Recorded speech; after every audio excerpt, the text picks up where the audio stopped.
চট্টগ্রামে চাঁদা না পেয়ে ৩৫ বছর বয়সী এক যুবককে খুন করেছে সন্ত্রাসীরা। শুক্রবার রাতে চাঁদার জন্য আসলে কথা কাটাকাটির এক পর্যায়ে আকবর নামে একজনকে ছুরিকাঘাতে হত্যা করে পালিয়ে চলে যায় এলাকার সন্ত্রাসীরা।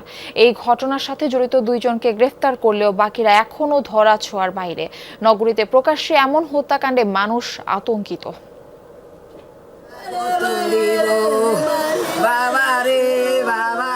আদরের সন্তান নিহত আকবরের কথা বলতেই বুক ফাটা কান্নায় ভেঙে পড়েন মা বিবি নূরজাহান।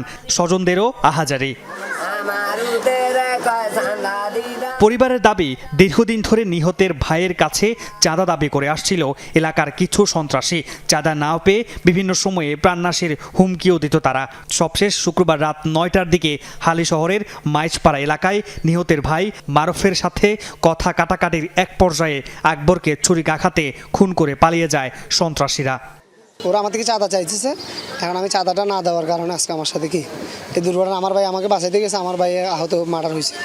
গুলিসহ বিভিন্ন অস্ত্র হাতে থাকায় ভয়ে কেউ সামনে আসতে পারেনি বলে জানায় নিহতের পরিবার। এলাকার মানুষকে জিম্মি করা সহ এই সন্ত্রাসীরা নানা অপকর্মে লিপ্ত বলেও জানায় তারা। ওরা নিয়ে 4টা মার্ডার করছে, বিপ্লবে 3টা মার্ডার করছে এর আগে। ওর নাম হয়েছে মার্ডার সোহেল। এটা নিয়ে 4টা মার্ডার করছে। আমরা যদি এটার বিচার যদি না পাই, ওরা এরকম করে করে একটার পর একটা মার্ডার করতেই থাকবে। দিনমজুর আকবরের আয়ে চলত সংসার। 2 ছেলে 1 মেয়েকে নিয়ে অথৈ সাগরে পড়েছে পরিবারটি। হত্যাকাণ্ডের সাথে জড়িতদের সর্বোচ্চ শাস্তি চান তারা। আমার চার বাড়ির আয়ালাদের কোনো উপায় নাই রে বাবা রে। ভাইয়ের জীবনের ফাঁসি দিবেন, যে আমার বাইরে মারছে মনের জীবন যাবজ্জীবনের ফাঁসি দিবেন। আমরা মেডিকেলে নিয়ে যাচ্ছি, ওইখানে আমার ভাইকে মারতেছে, আমাদেরকে মারতেছে, রিক্সাতে যে উঠতেছে ড্রাইভারকে এখান দিয়ে পাথর মারে দিতে, ওদেরকে মাথা ফাটাই ফেলছে, আমাদেরকে রাস্তাতেও মারছে।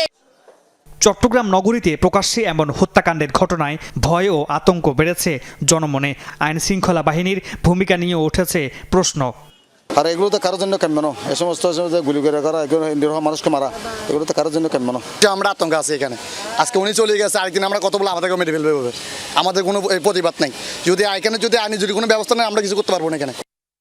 পুলিশ জানায় এই ঘটনার সাথে জড়িত আরমান ও সোহেল নামে 2জনকে গ্রেফতার করা হয়েছে। বাকিদের গ্রেফতারে অভিযান চলছে। এই যাবৎকালে আমরা 2জনকে আমরা অ্যারেস্ট করেছি, আর বাকি যে 3জন আছে 3জনকে মাঠ পর্যায়ে অ্যারেস্ট করার জন্য আমাদের টিম কাজ করছে। মামুন নুরশিদ অভি, যমুনা নিউজ, চট্টগ্রাম।